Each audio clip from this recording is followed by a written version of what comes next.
Good morning students.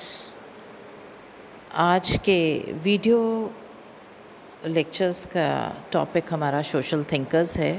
हमारे syllabus में social thinkers हैं जिसमें Karl Marx, Herbert Spencer, Emile Durkheim, Pareto आदि थिंकर्स हैं।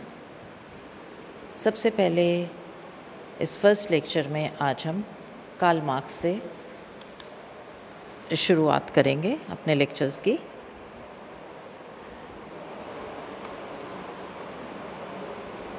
कार्ल मार्क्स का जन्म 1818 में हुआ था। जर्मनी के एक शहर ट्रियर में उनका जन्म हुआ था और 1883 में उनकी डेथ हुई थी। उनकी पर्सनालिटी का अंदाज़ा आप इससे लगा सकते हैं कि आज भी अगर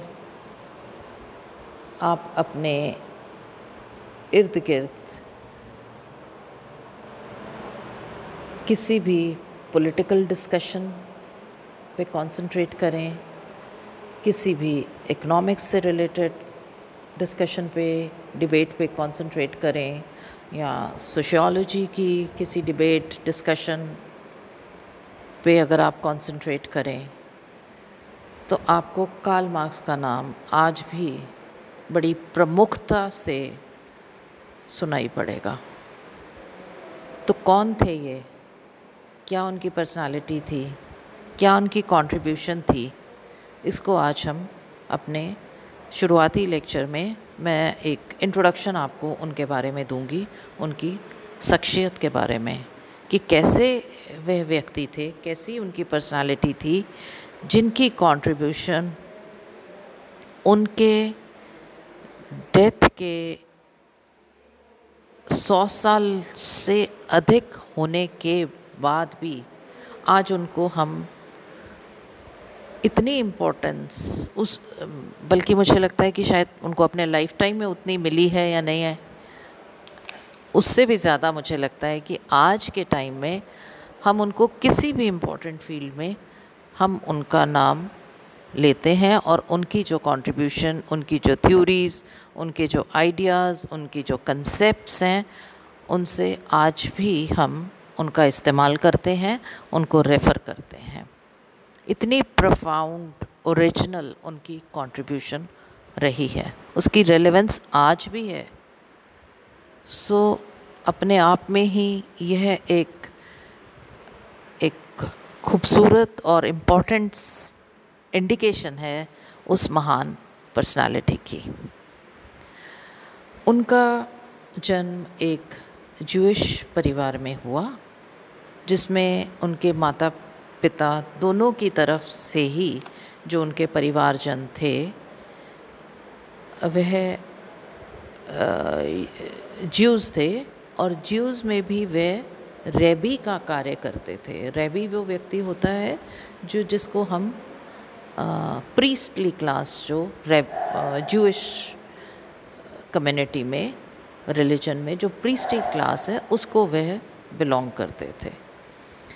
इनके फादर ने वह एक लॉयर थे और उन्होंने अपने प्रोफेशनल एक्टिविटीज़ को शायद ध्यान में रखते हुए और जर्मनी का उस वक्त का जो एंटी ज्यू माहौल था उसको ध्यान में रखते हुए उन्होंने अपना धर्म परिवर्तन करा और उन्होंने क्रिश्चियनिटी अपनाई।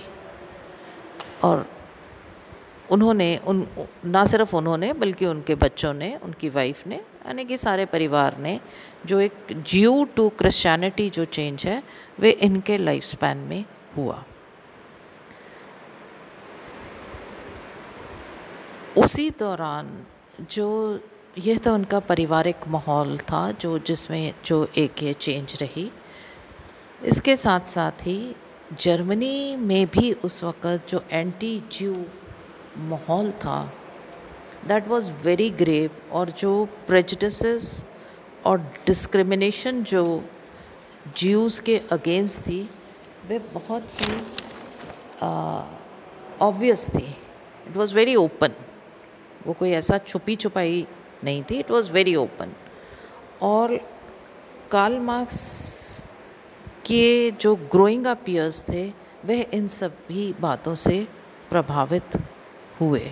उन्होंने इन चीज़ों को खुद देखा एवं महसूस करा, और शायद इसी वजह से उनका जो एक प्राइम कंसर्न रहा, उनका जो एक प्राइम थॉट का जो फोकस रहा, वह था religion and society. What is the role of religion and society, और किस तरह रिलीजन व्यक्ति को या समाज को प्रभावित करता है।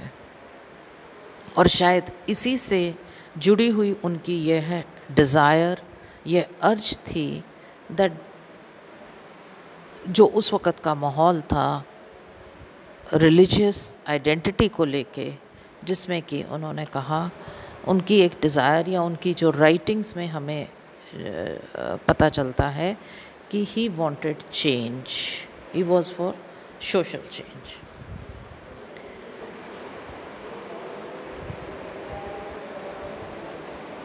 कार्ल मार्क्स की प्रारंभिक शिक्षा यूनिवर्सिटी ऑफ बॉन में हुई, और हायर एजुकेशन के लिए उन्होंने यूनिवर्सिटी ऑफ बर्लिन में चले गए, जहाँ पे उन्होंने लॉ एवं फ़िलॉसफ़ी की स्टडी करी।